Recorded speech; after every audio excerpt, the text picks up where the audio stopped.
Mga katambay, kamusta po? Si Kamanong po, nagbabalik po muli para po magkomento po sa inyo dito po sa Tambayang Makabayan. Magandang umaga po muna, tanghali, hapon, gabi, madaling araw po sa ating lahat. Sana po nasa maayos at mapayapa po tayong kalagayan lahat mga kababayan. Ito po, pag-usapan po natin at komentuhan po natin. Ito pong katatapos lang po ng mga interview po ng aplikante po ng papalit po sa ombudsman dahil nag-retired na po si Ombudsman Martires. At 17 po ang nasalang po rito mga tambay ng JBC o itong Judicial and Bar Council. At dito po sa 17, dalawa po ang hindi pa po nakakapag-submit ng clearance galing po sa ombudsman. Wala pa pong clearance. At isa po rito si DOJ Secretary Boying Rimulya na wala pa pong clearance galing po sa ombudsman dahil meron po kasi siyang nakapending na kaso, hindi po ba? Nakapending na reklamo po sa ombudsman dahil po sa ginawa po nila kay dating Pangulong Duterte, mga kababayan. Pakinggan po natin ang balita kung hanggang kailan po may pagkakataon pa ang Boying Rimulya na magbigay po o maiayos niya ang kanyang gusot sa ombudsman, mga katambay. Pakinggan po natin ang balita. Sa loob ng 3 buwan matapos mabakante ang pwesto ng ombudsman ay dapat may kapalit na ito. Ayon kay Supreme Court spokesperson Attorney Camille Ting, dahil nagretiro si Ombudsman Samuel Martires noong July 27, inaasahang may maitatalaga na ang Pangulo bago matapos ang October 25. Kahapon ay natapos na ng Judicial and Bar Council o JBC ang interview sa 17 aplikante para sa pwesto. Kabilang sa mga tanong ng JBC ay may kinalaman sa issue ng ghost projects, lifestyle check, access sa statement of assets, liabilities and net worth o SALN. Gayon din ang kanilang integridad at pagiging patas kapag naupo sa pwesto. Dagdag pa ni Attorney Ting, pagkatapos ng interview ay patuloy ang proseso ng pamimili at kabilang sa magiging batayan ang interview, exam at kanilang ranking sa bar kung makasama ba sila sa shortlist. Tatanggap din anya ng mga reklamo ang JBC laban sa mga aplikante na ikukonsidera rin kung mapasama sa listahan na isusumite sa tanggapan ng Pangulo. The public can actually file a complaint with the JBC regarding any of the applicants. So, after the interviews, ang gagawin po ng JBC, they will collate lahat ng, meron silang psychological evaluation, yung results ng written exams, yung results ng interview, as well as results ng survey or any of the complaints. Hihintayin din ng JBC hanggang sa huling deliberasyon ang Ombudsman clearance para sa hindi pa nakapagsumite nito tulad ni Justice Secretary Crispin Rimulya at retired Judge Felix Reyes. Kapag nabigo silang magsumite ng clearance hanggang matapos ang huling deliberasyon ay hindi sila isasama sa shortlist. Yes, so one of the requirements under the rules is an ombudsman clearance. So that means wala na silang pending administrative or criminal case before the ombudsman. Kapag nasa Pangulo na ang listahan, pipili isa ng isa sa mga ito at hindi pwedeng wala siyang pipiliin dahil ito anya ay labag sa konstitusyon. Dante Amento, UNTV, News and Rescue. Yan po mga tambay, ang balita po mga tambay sa UNTV ay si DOJ Secretary po at ang isa pa po niya kasama ay wala pa pong clearance na galing po sa ombudsman dahil may mga pending cases po na nag-aabang po sa kanila. Ngayon, kailangan pa pong linisin at i-clear ni DOJ Secretary Boying Rimulya ang ombudsman para po mga katambay, masama siya sa pagpipilian ng presidente. Ngayon, mga tambay, ano kaya ang mangyayari dito? Ito kaya ay gagapangin, mga bayan? O gagawa ng paraan umano para mapilit na kailangan talagang siya ang mapili dahil talagang gigil na gigil po. Gigil na gigil po ang isang Boying Rimulya na maging ombudsman secretary, mga tamay. Ombudsman, grabe, no? Gigil na gigil. Samantalang meron siyang pending na kaso na usapin. At isa pa mga tambay, kung sisilipin din po ng JBC ang background ni Secretary Boying Rimulya ng DOJ, sana'y pakisilip din po ang background po ng pagkakasangkot po ng anak niya sa illegal na damo. Sana po. At sana rin po sana, mga tambay, magkaroon din po sana ang JBC dahil napakadelikadong posisyon po ito. Ito pong pagiging ombudsman. Sana magkaroon din po ang JBC ng tinatawag po na mahigpit po na panuntunan lalo-lalo po sa illegal na pulburon at damo. Sana po magkaroon din po sana ng JBC ng tinatawag pong hair follicle pulburon test sa buhok at sa dugo man lang sana. Sa dugo at sa buhok. Wag na sa ihi. Wag na po sa ihi.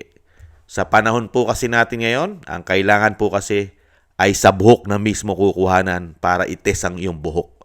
Dahil sa buhok po, malalaman na po lahat dyan.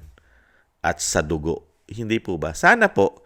At sana masili po ng JBC.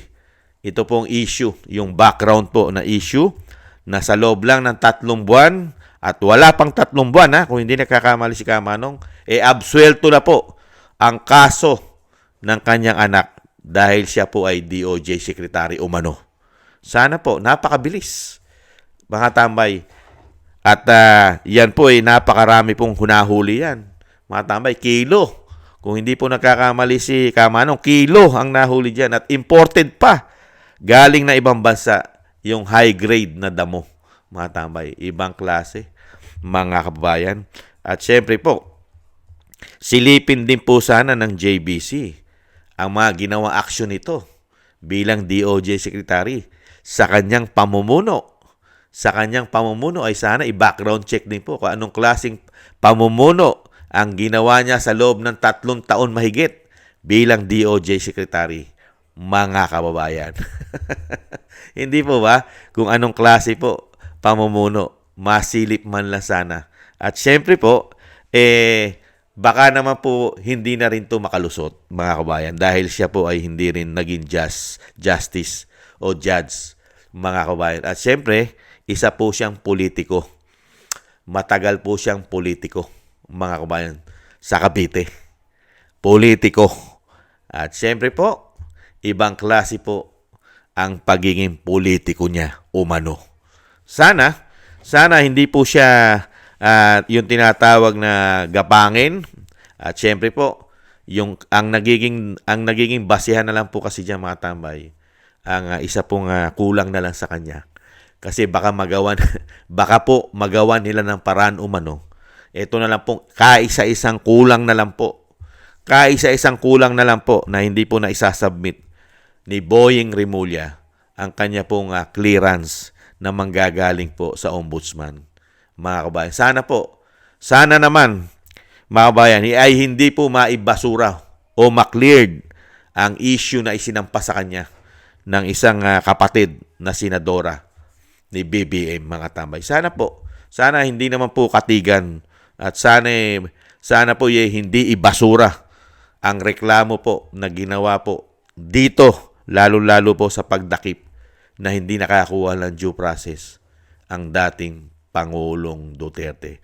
Binigyan niya po kasi ng clearance para ito'y dakpin. Siya rin po kasi nagbigay ng clearance sa mga dumakip sa pangunguna po ni General Torre. Hindi ba? At siya rin po ang nag-approve. Galing yata yan. Siyempre, hindi naman po kikilos ang DOJ nang wala pong permiso o approval na Commander-in-Chief. Nasa Commander-in-Chief pa rin po lahat ng desisyon dahil hawak po ng departamento, hawak ng Pangulo ang departamento ng DOJ. Hindi po katulad ng Ombudsman. Hindi po hawak ng Pangulo ang Ombudsman dahil po yan ay independent body. Mga kabayan, katulad po ng COMELEC at ng COA at ng Sandigan Bayan, mga kabayan, yan, Ombudsman. Hindi po ba? Yan po. At yan pong mga tinatalaga po dyan, katulad po ng COMELEC at Ombudsman, ay hindi po basta-basta pwedeng tanggalin ng Pangulo yan hanggat hindi po nai-impeach. Impeachable po. Katulad po ng Pangulo, matatanggal mo lang po yan sa impeachment at kung babatakin at kukunin ng militar. Ganun po yung kamukha ng ginawa kay Estrada at sa kanyang ama na kinuha ng mga sundalo. Hindi po ba? Yun lang po ang nagiging pwedeng tanggalin ang mga yan katulad ng ombudsman, mga kababayan. At napakahirap po maging ombudsman yan, mga tambay. Napakahirap. Nakita naman po natin kung paano manungkulan yan. Mga kababayan, hindi pa nahatulan ng isang akusado, sa kanya po ay may kasalanan na. Ganyan po yan. Napagkikita po ng Pilipino yan. Ng 100 milyong mahigit Pilipino at kasama OFW. Nakita naman po natin yan. Hindi pa nag-uumpisa ang hearing ng akusado sa kanya, ay meron na po siyang desisyon na nagkasala ka. Ganyan po yan. Hindi po ba? Dahil napakagaling po mag-release yan sa press release. Lagi pong ganyan yan. Ilan na po yung mga sinasabing mga nagkasala agad. Kaya nga, sa panunungkulan niya bilang DOJ Secretary, ang mga inaakusahan nila, mga kababayan, ay di po ba? Imbis po na sumuko, ay nagugustuhan pa nilang wag na lang sumuko. Dahil meron daw po umano na DOJ Secretary na hindi parehas ang timbangan, mga kababayan. At yung kanyang timbangan na siya ang may hawak ay tanggal daw po ang piring. Ganyan po ang nangyayari daw po dyan umano, mga kababayan. Nakita nyo naman po, katulad po nung yung ginagawa nila sa mga sabongero. Antimano po, meron na siyang pinatutukuyan doon sa nangyayari doon. Hindi pa po nag-uumpisa ang hearing. At yung mga sinasabing nakuhang mga sabongero daw doon ay hindi naman po tumutugma sa DNA test. Ibang klase talaga. Oh. Pero, nagsabi na po sila agad na kung sino ang patutukuyan. Ganun po katindi. At sana po mga tambay, hindi po magtagumpay sila sa mga plano nila. Dahil nga po napakarami pong umuugong na marites dyan. Hindi po ba? Katulad ng kapatid ng Pangulo na si Senadora Ay Marcos ay napakaraming marites dyan. Kay Crispin Remulla, una-una, pag daw po naupo yan, ay tatrabahuhin daw po niya makulong. Makulong ang Vice President Sara Duterte, mga kabayan. At dahil papatungan daw po ng isang damukal na paglabag sa batas, mga kabayan. At kung ano-ano pa ipapatong niya, baka po pati korupsyon. Hindi po ba? At syempre po, para din mapagtakpan ang mga isasampa pong kaso, lalo-lalo po sa ombudsman, ng mga kaalyado niya at mismong sarili niya na meron din pong nakapile na kaso sa ombudsman. Siyempre, kung siya nga naman ay magiging ombudsman, pwede na pong upuan lahat yun. Saan ka ba naman nakakita? Mga kababayan, iimbestigahan mo ba yung sarili mo? Yan, pwede. Dahil yung Kongreso, sanay na sanay po mag-imbestiga ng mga sarili nila. Lalong-lalo yung issue ng korupsyon ng flood control. Sila ang akusado at sila rin po ang nag-iimbestiga sa mga sarili nila. Umano. Ganyan po katindi ang pamahalaan natin ngayon. Sana po, ito pong JBC, ito pong Judicial and Bar Council natin, ang ating pong mga justices, ay tingnan din po sana nila. At yung background check po sana yung masunod. Una-una, napakarami po nating mga justices, mga retired justices na mas kwalipikado kaysa rito kay DOJ Secretary Remulla. Dahil una-una, hindi po naging judge, hindi po naging justices si Crispin Remulla. Ito po ay tumanda na po itong politiko. Tumandang politiko po ito, mga tambay. Politikong-politiko po ito, mga kababayan.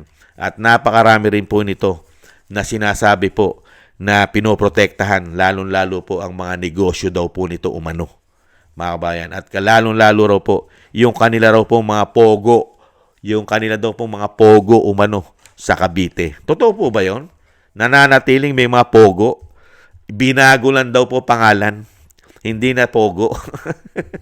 Pero yung operasyon ay para din daw pong pogo. Totoo kaya yon, mga kababayan natin sa Cavite? Totoo kaya yon na isang damukal na problema at sinasabing yung ini-issue sa ibang politiko ay meron sila? Hindi kaya? At napakarami rin po dyan sa Cavite na issue na isang damukal na gumagamit ng pulburon. Laganap na laganap din po dyan sa kanilang bayan, mga kababayan. Yan po mga tambay.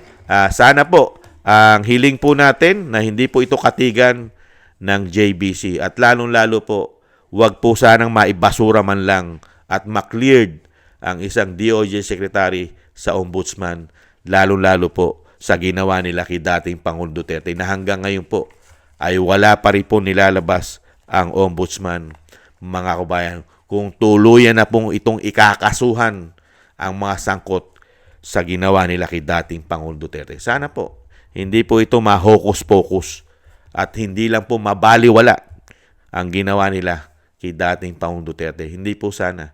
At hindi po sana ito yung tinatawag na ang ombudsman po ay ma-pressure at bigyan po nila ng clearance ang isang DOJ Secretary Remulla. Huwag naman po sana. At huwag naman po sana na ang ating Judicial Bar and Council ay isama po siya sa pagpipilian. Huwag naman po sana, mga kabayan. Napakahirap na po. Dahil una-una, kung ise-survey din po ng Judicial Bar and Council ang isang Crispin Remulla sa mga Pilipino, baka negative pa po ang makuha niyan sa mga Pilipino, mga kabayan. Unbelievable. Muli po mga tambay, maraming salamat po sa gusto po ng Tambay Makabayan sa YouTube at TikTok at sa ating pong mga subscribers. Maraming salamat po sa patuloy pa pong nag-subscribe sa inyong lingkod. Mabuhay po kayo. Maraming salamat po sa mga nagko-comment, like, share, and subscribe. Thank you po. At syempre po sa mga nagbibigay po ng biyaya at tulong at pang-maintenance sa inyong lingkod. Maraming salamat po mga kababayan. Shoutout po sa inyo lahat. Shoutout po Eric Hercio ng Canada, Kingston 123 ng Hong Kong, Kibay Chichiyoko, Jake Yahut 4531 ng Maisog, California, USA, Gina Ray Solidides ng Berlin, Germany, Julieta Silona ng Sydney, Australia, si Jem Aris na United Arab Emirates, Jobilin Watanabe ng Japan, ako si Pilam, Ani Jo, Teodorico Erguisa Jr., si Arfel Villacorta, Wills Bubbles 5697, Rosalina RK Team 888, Michelle Yamaguchi Vlog, Norma Garcia, Gay at Chena, si Ma'am LB at Sir Manny ng North Miami, Florida, USA. Maraming salamat po sa inyo po mga kabayan sa mga biyaya po na pinagkakalob nyo po sa inyong lingkod. Mabuhay po kayo at ingatan po kayo lalo po sa inyong mapagawa, mga kababayan. At syempre po yung panalangin at dalangin po natin na maingatan po ang pamilya Duterte, ang ating Vice President, mailayo po sa kapahamakan.